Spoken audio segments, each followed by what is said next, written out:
Good morning, good morning. Good morning pa rin sa mga kasama nating nadali ng bagyong Marce. Yun, kahit ganito yung ginawa ng bagyo sa atin, good morning pa rin tayo. Tuloy pa rin tayo, kape. Kape tayo mga kabisyo. Ayan, para sa ating mga kabisyong vlogger dyan. Ito na, nangyari dito sa Sanchez Mira.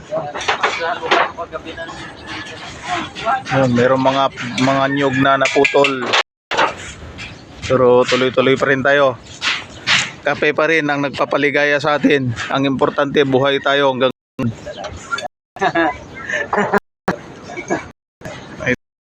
ito lang muna kami. Dito na tempura. Lugaw. Ito muna kainin natin para mainit yung ating umaga. Lugaw may kasama ang itlog.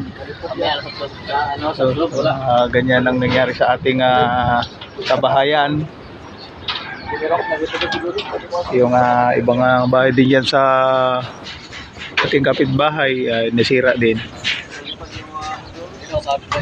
Wag lang tayong lumo. Wag tayong manlumo sa nangyari dahil ganun talagang buhay.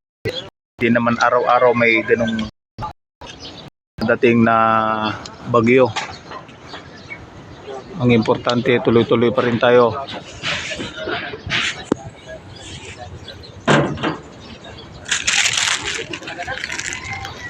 Na